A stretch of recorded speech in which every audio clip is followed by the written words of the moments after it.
Hello, ഇന്നത്തെ കഥയിലേക്ക് എല്ലാവർക്കും സ്വാഗതം.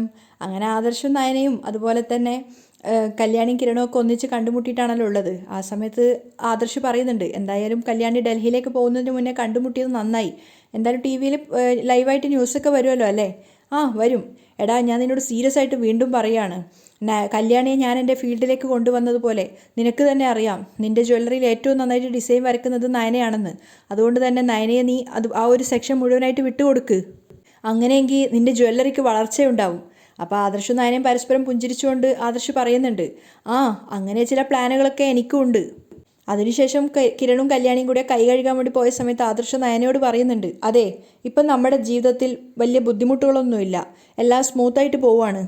അത് ആത്മവിശ്വാസത്തോടു കൂടി തന്നെ പറയണം. അപ്പം നയനയും പറയുന്നുണ്ട്, ഓ പറയാം. തിരിച്ചു വന്ന കിരണിനോട് ആദർശ് ചോദിക്കുന്നുണ്ട്, എടാ ഇനിയിപ്പോൾ എന്താ പ്രോഗ്രാം? ഇനിയിപ്പോൾ ഒന്നുമില്ല, എത്രയും പെട്ടെന്ന് വീട്ടിലെത്തണം. എൻ്റെ കുടുംബ വീട്ടിലാണ് ഇപ്പോൾ താമസം. അല്ല, കല്ലുമോൻ എവിടെ? നയന ചോദിക്കുകയാണ്.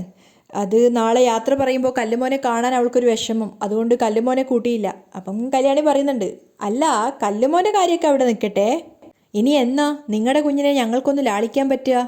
ആ സമയത്ത് നയനയും ആദർശും പരസ്പരം മുഖത്തോട് മുഖം നോക്കി പുഞ്ചിരിക്കുകയാണ്. അപ്പം കിരണ് പറയുന്നുണ്ട്, ആ നല്ല ദാമ്പത്യ എന്നൊക്കെയാണ് പറയുന്നേ, പക്ഷേ ഇതിന് മാത്രം വ്യക്തമായൊരു മറുപടി ഇതുവരെ കിട്ടിയിട്ടില്ല.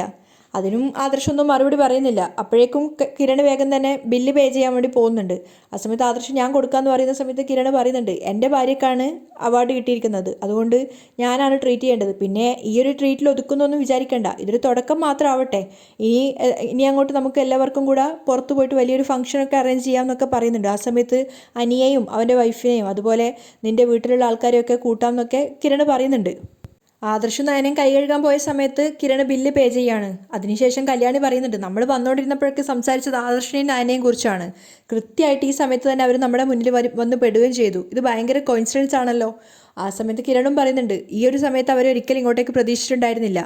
കൈ കഴുകി വന്നതിന് ശേഷം ആദർശ് യാത്ര ചോദിക്കുകയാണ് കിരണിൻ്റെ അടുത്ത്. ആ സമയത്ത് നയന കല്യാണിയോട് പറയുന്നുണ്ട്, നിന്നെ ആദരിക്കുന്ന ചടങ്ങ് മാത്രമല്ലല്ലോ, അവിടെ കോമ്പറ്റീഷനും ഉണ്ടല്ലോ, എന്തായാലും വിജയിച്ചു വാ എന്ന് പറഞ്ഞുകൊണ്ട് അവൾ കൺഗ്രാറ്റ്സ് പറയാണ്. മാത്രമല്ല അഭിനന്ദിച്ചുകൊണ്ട് കെട്ടിപ്പിടിക്കുകയും ചെയ്യുന്നുണ്ട്. അതിനുശേഷമാണ് അവർ യാത്ര പറഞ്ഞിട്ട് അവിടുന്ന് പോകുന്നത്. അതേസമയം വീട്ടിലെ രൂപയോട് സേനം പറയുന്നുണ്ട്, ഞാനിന്ന് മത്താപ്പും പൂത്തിരിയൊക്കെ വാങ്ങിച്ചത് വെറുതെ അല്ല, പിള്ളേർ രണ്ടുപേരും നല്ല സങ്കടത്തിലാണ്, അതുകൊണ്ട് നമുക്കിതൊന്ന് അടിച്ചു പൊളിക്കണം. അപ്പോൾ രൂപ പറയുന്നുണ്ട്, അതിനുള്ളൊരു മാനസികാവസ്ഥയൊന്നും എനിക്കില്ല. അപ്പോൾ സേനം പറയുന്നുണ്ട്, അതിന് കല്യാണി പോകുന്നത് വലിയൊരു ബഹുമതി സ്വീകരിക്കാനാണ്, മാത്രമല്ല അവിടെ വലിയൊരു കോമ്പറ്റീഷനും നടക്കുന്നുണ്ട്. അതെ, അത് നമുക്കൊന്ന് ആഘോഷിക്കണ്ടേ? മാത്രമല്ല കല്യാണിയെ നമ്മൾ പ്രോത്സാഹിപ്പിക്കുകയും വേണം. കിരണാണ് കല്യാണിയെ ഡൽഹിയിലേക്ക് പോകാൻ പ്രോത്സാഹിപ്പിക്കുന്നതെങ്കിലും കല്യാണി മോൾ പോയി കഴിഞ്ഞാൽ പിന്നെ നമ്മുടെ മോൻ്റെ അവസ്ഥ പറയാത്തതാ ഭേദം. അതുപോലെ തന്നെ കല്യാണിക്കാണെങ്കിലും കിരണിനെയും കുഞ്ഞിനെയും പിരിയുന്നതിലും വലിയ വിഷമം കാണും. അത് നമുക്ക് ഒഴിവാക്കിയേ പറ്റൂ. അപ്പോഴേക്കും യാമിനി അച്ചാറൊക്കെ ബോക്സ് ചെയ്ത പെട്ടിയും കൊണ്ട് രൂപയുടെ അടുത്ത് വരികയാണ്. അച്ചാറൊക്കെ റെഡിയാണെന്ന് പറഞ്ഞിട്ട്. അപ്പോൾ സേനം ചോദിക്കുന്നുണ്ട്, പോയിട്ട് വന്നാലും കഴിക്കാനുള്ളതുണ്ടല്ലോ? ഓ, പോയി വന്നാൽ കഴിക്കാനുള്ളതും ഉണ്ട്.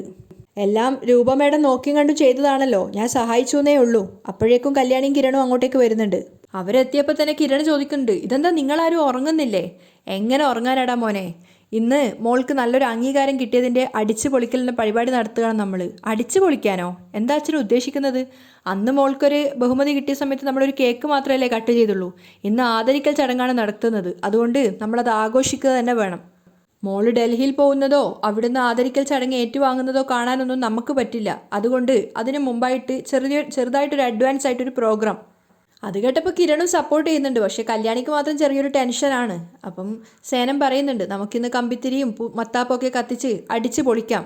എന്തായാലും ഇന്ന് രാത്രി നിങ്ങൾ രണ്ടുപേരും ഉറങ്ങാൻ പോകുന്നില്ല, അതുകൊണ്ട് ഇത്തിരി വൈകിയാലും കുഴപ്പമൊന്നുമില്ല. അതെ, രൂപയും സപ്പോർട്ട് ചെയ്യണം. അപ്പോൾ കല്യാണി പറയുന്നുണ്ട്, ഇന്ന് അതിനുള്ള മൂഡൊന്നും ഇല്ല അമ്മേ, മൂഡൊക്കെ ഉണ്ടായിക്കോളും.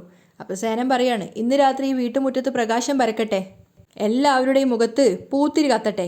അതിനുശേഷം അവരൊക്കെ കൂടെ മുറ്റത്തിറങ്ങിയിട്ട് മത്താപ്പും പൂത്തിരിയൊക്കെ കത്തിക്കുകയാണ്. വളരെ സന്തോഷത്തിലാണ് അവരെല്ലാവരും ഉണ്ടായിരുന്നത്. ആ സമയത്ത് കിരൺ കല്യാണിയോട് പറയുന്നുണ്ട്, നീ പോകുന്നതിൻ്റെ സങ്കടത്തിലാ ശരിക്കും, ആ സമയത്താ ഇതുപോലൊരു ആഘോഷം.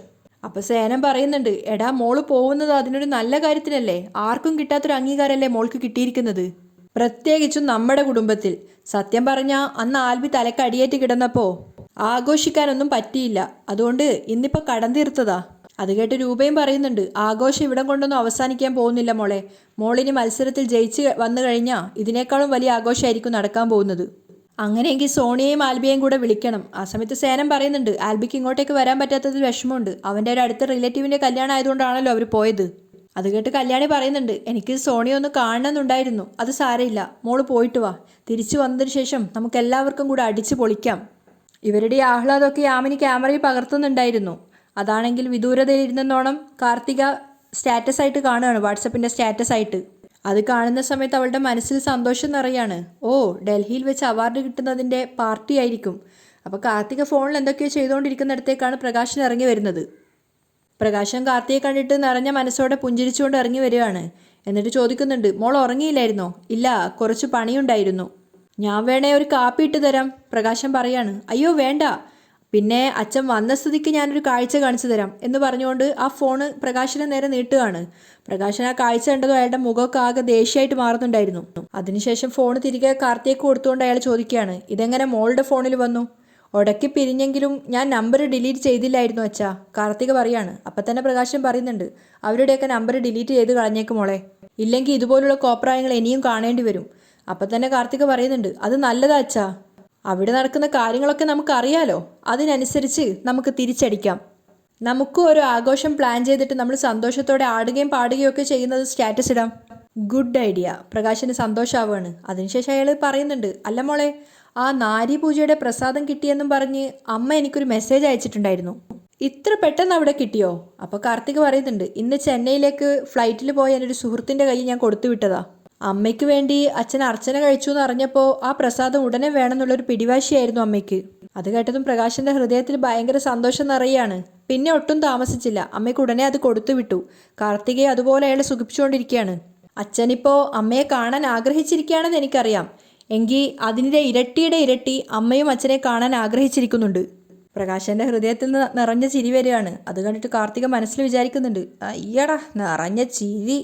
അപ്പോൾ പ്രകാശൻ പറയാണ് ഞാനിങ്ങനെ മെസ്സേജ് ഒന്നും ആർക്കും അങ്ങനെ അയക്കാറില്ല. മോള് പറഞ്ഞിട്ടാണ് ഞാനിങ്ങനെ മെസ്സേജ് അയച്ചത്. മോള് പറഞ്ഞ് മെസ്സേജ് അയച്ചും സംസാരിച്ചും അല്ല, നമ്മളിങ്ങനെ പരിചയമില്ലാത്ത ഒരാൾക്ക് ചാറ്റ് ചെയ്യുമ്പോഴേ നേരിട്ടൊന്നും കാണണമെന്ന് നമുക്ക് തോന്നുമല്ലോ. മോളുടെ അമ്മയാണെങ്കിൽ ഒരു ഫോട്ടോ പോലും എനിക്കിതുവരെ അയച്ചു തന്നിട്ടില്ല. അത് അമ്മയ്ക്ക് ടെൻഷൻ ആയതുകൊണ്ടാ. അല്ല ടെൻഷൻ എന്തിനാ? പ്രകാശൻ ചോദിച്ചപ്പോൾ പെട്ടെന്ന് കാർത്തിക് ഒന്ന് പതറുകയാണ്. അത് അമ്മയുടെ ഫോട്ടോ കണ്ടിട്ട് അച്ഛൻ ഇഷ്ടമായില്ലെങ്കിലോ? അല്ലെങ്കിലും ഒരു ഫോട്ടോയ്ക്ക് പറ്റിയ മുഖമൊന്നും അല്ല അമ്മയുടേത്, നേരിട്ട് കാണുമ്പോഴാ അതിനേക്കാളും ഭംഗി. അപ്പം തന്നെ പ്രകാശൻ പറയുന്നുണ്ട് അയ്യോ ഞാനത് ഉദ്ദേശിച്ച് പറഞ്ഞതൊന്നുമല്ല കേട്ടോ, അല്ലെങ്കിൽ തന്നെ ഈ ഭംഗിയിലൊക്കെ എന്താ കാര്യം? ഇനി ഭംഗി ഒട്ടും ഇല്ലെങ്കിലും എനിക്കതൊന്നും ഒരു കുഴപ്പമല്ല മോളെ. മോളുടെ അമ്മയല്ലേ? അപ്പോൾ കാർത്തിക പറയാണ് ഇനി എൻ്റെ അമ്മയെ നിരാശയാക്കരുത്, അമ്മ അത്രത്തോളം പ്രതീക്ഷയോടെ ഇരിക്കുന്നത്. അപ്പം തന്നെ പ്രകാശൻ പറയുന്നുണ്ട് മോൾ എന്തൊക്കെയാ മോളെ ഈ പറയുന്നത്? ഞാൻ അങ്ങനെ ഒരിടത്തും ആരോടും നന്ദികേട് കാണിക്കുന്ന ഒരാളല്ല. ഇതുവരെ ഞാൻ ആരോടും നന്ദികേട് കാണിച്ചിട്ടില്ല, ആരെയും ചതിച്ചിട്ടുമില്ല. അതുകൊണ്ടാണ് എൻ്റെ ജീവിതം ഇങ്ങനെ ആയിപ്പോയത്. മോൾക്കറിയോ, ദേ ഇവിടെ വെച്ചാ ഞാൻ എൻ്റെ 2 പെൺമക്കളെയും വളർത്തിയത്. അവസാനം അവരെന്നെ തഴഞ്ഞിട്ട് പോയില്ലേ, ഞാനും എൻ്റെ അമ്മയും ഇവിടെ ഒറ്റക്കായി പോയില്ലേ. ഞാൻ ആരോടും ഒരു നന്ദികേടും നെറുകേടും കാണിക്കാത്തത് കൊണ്ടാണ് ഞാൻ ഈ കഷ്ടപ്പെടുന്ന അവസ്ഥയിൽ മോളെ എനിക്ക് ദൈവം കൊണ്ട് തന്നത്. മോൾക്കറിയാമോ, ജീവിതത്തിൽ ഇന്ന് വരെയുള്ള കാര്യങ്ങൾ വെച്ച് നോക്കുമ്പോൾ പെണ്ണുങ്ങൾ എനിക്ക് എന്നും എതിരേ ആയിട്ടുള്ളൂ. എൻ്റെ അമ്മയൊഴികെ ഈ ഞാൻ പരിചയപ്പെട്ട എൻ്റെ ജീവിതത്തിൽ വന്ന എല്ലാ സ്ത്രീകളും എൻ്റെ പെൺമക്കൾ പോലും എന്നെ ദ്രോഹിച്ചിട്ടേ ഉള്ളൂ മോളെ. ഞാൻ അവരെ സ്നേഹിച്ചതിന് അവരെന്നെ തിരിച്ച് ദ്രോഹിച്ചിട്ടേ ഉള്ളൂ. ആ സമയത്ത് ഞാനൊരു ജോത്സ്യനെ കാണാൻ പോയി, എൻ്റെ അമ്മ കൊണ്ടുപോയതാ. അപ്പോൾ ജോത്സ്യൻ എന്നോട് പറഞ്ഞു പ്രകാശ നീ വിഷമിക്കേണ്ട, അവസാന കാലത്ത് നിൻ്റെ ഭാര്യയും നിൻ്റെ പെൺകുട്ടികളും തന്നെയാണ് നിൻ്റെ സഹായത്തിന് എത്തുക എന്നുള്ളത്. ആ സമയത്ത് ഞാൻ അതിശയത്തോട് ചിന്തിച്ചിട്ടുണ്ടായിരുന്നു, ഈ എന്നെ ഒഴിവാക്കിപ്പോയ എൻ്റെ ഭാര്യ മോക്കറിയോ, അവൾ എൻ്റെ മുഖത്ത് കൂടെ നോക്കാറില്ല. അങ്ങനെയുള്ള ഭാര്യ എൻ്റെ പെൺമക്കളും, ഞാൻ നെഞ്ചിൽ വളർത്തി വലുതാക്കി എൻ്റെ പെൺമക്കളും എന്നെ ഇങ്ങനെ ഒഴിവാക്കിപ്പോയ പെൺമക്കൾ എന്നെ വീണ്ടും തിരിഞ്ഞു നോക്കുന്നു. എനിക്കത് വിശ്വസിക്കാനേ സാധിച്ചിട്ടുണ്ടായിരുന്നില്ല. പക്ഷേ ജോത്സ്യം പറഞ്ഞതെല്ലാം കറക്റ്റായി മോളെ. അവസാന കാലഘട്ടത്തിൽ മോളെപ്പോലൊരു മോള് എൻ്റെ ജീവിതത്തിലേക്ക് വന്നില്ലേ, സ്വന്തം മോളെപ്പോലെ എന്നെ അച്ഛാന്ന് വിളിച്ചില്ലേ. അപ്പോൾ ജോത്സ്യം പറഞ്ഞതൊക്കെ കറക്റ്റാ. ഇനിയിപ്പോൾ മോളുടെ അമ്മ അവർ എൻ്റെ ജീവിതത്തിൽ വരികയാണെങ്കിൽ, എൻ്റെ ഭാര്യ ആവുകയാണെങ്കിൽ, അപ്പോഴും ജോത്സ്യം പറഞ്ഞത് കറക്റ്റാ. എൻ്റെ ഭാര്യയും എൻ്റെ പെൺമക്കളും അവസാന കാലത്ത് എൻ്റെ കൂടെ ഉണ്ടാവും എന്നുള്ളത്. അപ്പം കാർത്തിക് ഇതൊക്കെ കേട്ടിട്ട് പരിഹാസത്തോടെ മനസ്സിൽ ചിന്തിക്കുന്നുണ്ടെങ്കിലും പിന്നെ പുഞ്ചിരിച്ചുകൊണ്ട് അയാളോട് പറയാണ് അതുകൊണ്ട് തന്നെയാ ആദ്യ കൂടിക്കാഴ്ചയിൽ തന്നെ എനിക്ക് അച്ഛനെ ഇഷ്ടപ്പെട്ടത്, എൻ്റെ അച്ഛനുമായിട്ട് നല്ല രൂപസാദൃശ്യം ഉണ്ടെന്ന് തോന്നിയത്. അപ്പോൾ പ്രകാശൻ പറയുന്നുണ്ട് എൻ്റെ സ്വന്തം പെൺമക്കൾ പോലും എന്നെ ഇങ്ങനെ സ്നേഹിച്ചിട്ടില്ല മോളെ. ഞാൻ അവരെ ചോര നീരാക്കിയാണ് വളർത്തിയത്. തോന്നിയതുപോലെ പഠിപ്പിച്ചു വിട്ടു. അവരുടെ ഇഷ്ടപ്പെട്ട ആൾക്കാരെ വെച്ച് കല്യാണം കഴിപ്പിച്ചു. എന്നിട്ട് ഭർത്താവിൻ്റെ വീട്ടുകാരും വന്നപ്പോൾ ഞാനും എൻ്റെ അമ്മയും എൻ്റെ മോനും ഒക്കെ പടിക്ക് പുറത്ത്. അതും പോരാഞ്ഞ് എൻ്റെ മോനെ കള്ളക്കേസിൽ വരെ കുടുക്കി ജയിലിനകത്താക്കിയില്ലേ. അതൊക്കെ കേൾക്കുമ്പോൾ എനിക്ക് രക്തം തിളക്കുന്നുണ്ട്. കാർത്തികേയൻ വിട്ടുകൊടുക്കുന്നില്ല, നല്ല അഭിനയമാണ്. അപ്പം പ്രകാശം പറയുന്നുണ്ട്, മോൾ അതൊന്നും കാര്യാക്കണ്ട മോളെ, വിട്ടേക്ക്. പക്ഷേ മോള് സൂക്ഷിക്കണം, നമ്മളെ തമ്മിൽ തെറ്റിക്കാൻ അവർ പല ചതികളും പല കള്ളത്തെളിവുകളും കാണിക്കും. അപ്പോൾ കാർത്തിക പറയുന്നുണ്ട്, ഞാൻ ആ ഭാഗത്തേക്കേ നോക്കുന്നില്ല, അവരെയൊക്കെ കണ്ടാൽ കൂടെ ഞാൻ മുഖം തിരിച്ച് പോവത്തേ ഉള്ളൂ. അത് കേട്ടപ്പോൾ പ്രകാശന് ഒത്തിരി സന്തോഷമാവുകയാണ്. ഞാൻ തലച്ചോറില്ലാത്തൊരു പെൺകുട്ടിയൊന്നും അല്ല അച്ഛാ, അതുകൊണ്ടല്ലേ ചെറുപ്രായത്തിൽ തന്നെ ഞാൻ ഈ നിലയിലെത്തിയത്. അപ്പോൾ പ്രകാശം മനസ്സിൽ വിചാരിക്കുന്നുണ്ട്, അതാണ് ആകെയുള്ള ആശ്വാസം. എന്നിട്ട് കാർത്തികയോട് പറയാണ്, അതെനിക്കറിയാം മോളെ, എങ്കിലും ഞാൻ പറഞ്ഞു എന്നേ ഉള്ളൂ. മോൾ അങ്ങനെയൊന്നും വീഴില്ലെന്നറിയാം. അപ്പോൾ കാർത്തിക കുറച്ച് സീരിയസ് ആയിട്ട് പറയുന്നുണ്ട്, എന്നെ പറ്റിക്കാൻ ആർക്കും അങ്ങനെ പറ്റില്ല അച്ഛാ, അതിന് ഞാൻ നിന്നു കൊടുക്കാറില്ല. ഇനി ആരെങ്കിലും എന്നെ പറ്റിച്ചു എന്ന് അറിഞ്ഞാലുണ്ടല്ലോ, അവരെ ഞാൻ തകർത്തിരിക്കും, അതിലൊരു സംശയവും വേണ്ട. അത് കേട്ടപ്പം പ്രകാശൻ എവിടുന്നൊക്കെയോ ഒരു ചെറിയ പേടി ഉണ്ടായിരുന്നു. അയാൾ മനസ്സിൽ ചിന്തിക്കുകയാണ്, എൻ്റെ ഭഗവതി, സത്യങ്ങളൊന്നും ഒരിക്കലും ഇവൾ അറിയരുതേ. അതെ, അച്ഛൻ നല്ല സ്മാർട്ടായിട്ട് വേണം നടക്കാൻ. ഇടയ്ക്കിടയ്ക്ക് നല്ല നല്ല ഫോട്ടോസ് എടുത്ത് സ്റ്റാറ്റസ് ഒക്കെ ഇടണം. അവരുടെ കയ്യിലൊക്കെ അച്ഛൻ്റെ നമ്പർ കാണുമല്ലോ, അവരും കാണട്ടെ, അസൂയപ്പെടട്ടെ. അപ്പം പ്രകാശൻ പറയുന്നുണ്ട്, മോള് പറഞ്ഞാൽ ഞാൻ അതുപോലെ എന്തോ അനുസരിച്ചോളാം. എങ്കിൽ പിന്നെ അച്ഛൻ പോയി കിടന്നോ, എനിക്ക് കുറച്ച് വർക്കൊക്കെ ഉണ്ട്. ഞാൻ വേണമെങ്കിൽ മോക്ക് ഇവിടെ കൂട്ടിരിക്കാം. ഏയ് അതൊന്നും വേണ്ട അച്ഛാ, അച്ഛനിപ്പോൾ 19 വയസ്സൊക്കെ കഴിഞ്ഞതല്ലേ, ഇനിയിപ്പോൾ ആരോഗ്യകാര്യത്തിലൊക്കെ കുറച്ചധികം ശ്രദ്ധ വേണം. അപ്പോൾ തന്നെ പ്രകാശൻ പറയുന്നുണ്ട്, 50 ആയിട്ടില്ല, ഒരു 45 അത്രയൊക്കെ ആയിട്ടുള്ളൂ. 45ഉം 50ഉം തമ്മിൽ വലിയ വ്യത്യാസമൊന്നും ഇല്ല, കാർത്തിക പറഞ്ഞു കൊടുക്കുകയാണ്. അല്ല, 40ഉം 50ഉം തമ്മിൽ വലിയ വ്യത്യാസമൊക്കെ ഉണ്ട്, പ്രകാശൻ പറയാണ്. അപ്പം എന്തായാലും ഞാൻ തർക്കിക്കുന്നില്ല, മോള് പറഞ്ഞതുകൊണ്ട് ഞാൻ പോയി കിടന്നുറങ്ങാം. കാർത്തികയ്ക്ക് ഗുഡ് നൈറ്റും പറഞ്ഞുകൊണ്ട് പ്രകാശൻ പോവുകയാണ്. ആ സമയത്ത് കാർത്തിക പരിഹാസത്തോടെ അയാളെ നോക്കി നിൽക്കുകയാണ്. രാഹുൽ അയാളുടെ വീട്ടിൽ അസ്വസ്ഥനായിട്ട് അങ്ങോട്ടും ഇങ്ങോട്ടും നടന്നുകൊണ്ടിരിക്കുമ്പോഴാണ് മൊബൈലിൽ ഒരു റിംഗ് ടോൺ കേൾക്കുന്നത്. എടുത്തു നോക്കുന്ന സമയത്ത് ഒരു മെസ്സേജാണ്. ഫോൺ എടുത്ത് നോക്കുന്ന സമയത്ത് കിരണും കല്യാണി അതേപോലെ സേനനും രൂപയൊക്കെ ചേർന്നിട്ട് അവിടെ പൂത്തിരിയൊക്കെ കത്തിക്കുന്നതിൻ്റെ ആ ഒരു വീഡിയോ ആണ്. അത് കണ്ടവൾ രാഹുൽ ഒന്ന് ഞെട്ടി എഴുന്നേക്കാണ്. അതിനുശേഷം അയാൾ ചിന്തിക്കുന്നുണ്ട്, നാളെയാണ് അവൾ ഡൽഹിയിലേക്ക് പോകുന്നത്. തിരിച്ചു വരുമ്പോൾ അവൾ ആഗ്രഹിക്കുന്ന ഒരു ഭർത്താവിനെ അവൾക്ക് എനിക്ക് കിട്ടരുത്. കിരണിൻ്റെ സരയുവിന് വേണ്ടിയിട്ട് ഉറപ്പിക്കുകയാണ് രാഹുൽ ഒന്നുകൂടെ മനസ്സിൽ. അതേസമയം പോവാനായിട്ടുള്ള ആ ഒരു അവസാന നിമിഷത്തിലാണ് കിരണും കല്യാണിയും ഉള്ളത്. ഒരല്പസമയമെങ്കിലും ഉറങ്ങാന്നുള്ള രീതിയിൽ എല്ലാവരും കൂടെ ബെഡ്റൂമിലേക്ക് പോയിട്ടുണ്ടായിരുന്നു. അപ്പം കിരണിൻ്റെ തോളിൽ തലചായ്ച്ച് വെച്ച് കിടക്കുകയാണ് കല്യാണി. ആ സമയത്ത് കിരൺ പറയുന്നുണ്ട്, സ്നേഹിക്കുക എന്നുള്ളതും സ്നേഹിക്കപ്പെടുക എന്നുള്ളതും ഒക്കെ ഒരു ഭാഗ്യമാണ്. അത് പ്രത്യേകിച്ചും ഭാര്യ ഭർത്താക്കന്മാരാകുമ്പോൾ അതിൻ്റെ ഒരു സന്തോഷം കുറച്ചുകൂടി ഏറും. ഒരു പെൺകുട്ടിയുടെ ഇല്ലായ്മ കണ്ട് അവളോട് സഹതാപം തോന്നിയിട്ട് വിവാഹം കഴിക്കുന്ന പലരും ഉണ്ട്. എന്നാൽ വിവാഹശേഷം കിട്ടാത്തത് പലതും ഒന്നിച്ചു കിട്ടുമ്പോൾ അവളുടെ സ്വഭാവം മാറിയാൽ അതൊരാണിനെ സംബന്ധിച്ചിടത്തോളം വലിയ നിരാശയായിരിക്കും. ഇവിടെ പക്ഷേ ഒന്നുമില്ലായ്മയിൽ നിന്നും വന്നിട്ടും നീ എനിക്കൊരു 100 കോടിയുടെ സമ്പത്താണ് തന്നിരിക്കുന്നത്. സ്വത്തും പണമെല്ലാം ഒരുപക്ഷെ നമുക്കിവിടെ ഉപേക്ഷിച്ച് പോവേണ്ടി വന്നേക്കാം. എന്നാൽ സ്നേഹം ആത്മാവുമായി ബന്ധപ്പെട്ട് കിടക്കുന്നത് കൊണ്ട് ഒരാൾ മറ്റൊരാൾക്ക് മുന്നേ മരിക്കുമ്പോൾ മരിച്ചയാളിൻ്റെയും ജീവിച്ചിരിക്കുന്ന ആളുടെ ആത്മാക്കൾ തമ്മിൽ ചേരും. മുമ്പുണ്ടായിരുന്ന സ്നേഹം നിലനിൽക്കുമെന്നാണ് വിശ്വാസം. അതൊക്കെ കേൾക്കുമ്പോൾ കല്യാണിക്ക് ഒത്തിരി സങ്കടമാവുകയാണ്. അതാണ് സത്യം. അവളും പറയുന്നുണ്ട്, അച്ഛനമ്മമാർ മക്കൾക്ക് കൊടുക്കുന്ന സ്നേഹം ഒരു ഘട്ടം കഴിയുമ്പോൾ അവർക്കത് തിരിച്ചു കിട്ടാറില്ല. കിരൺ പറയാണ്, മിക്കവരുടെയും കാര്യം അങ്ങനെ തന്നെയാ. എന്നാൽ ഭാര്യ-ഭർത്തൃ ബന്ധത്തിൽ മാത്രമാ മരണം വരെ സ്നേഹം അങ്ങനെ തന്നെ നിലനിൽക്കുന്നത്. അത് കഴിഞ്ഞപ്പോൾ കല്യാണി ചോദിക്കുന്നുണ്ട്, ഇതേപ്പറ്റി എന്തിനാ ഇപ്പോഴും ഇങ്ങനെ സംസാരിച്ചുകൊണ്ടിരിക്കുന്നത്? നാളത്തെ എൻ്റെ യാത്ര ക്യാൻസൽ ചെയ്യാനാണോ? ഏയ് ഒരിക്കലുമല്ല, നീയായിട്ട് പലതവണ ക്യാൻസലാക്കാൻ നോക്കിയതാണല്ലോ. അപ്പോൾ കല്യാണി പറയുന്നുണ്ട്, എന്നാൽ ഇനി അധികം സംസാരിക്കേണ്ട, വളരെ കുറച്ച് സമയം മാത്രമേ ഉള്ളൂ ഉറങ്ങാൻ.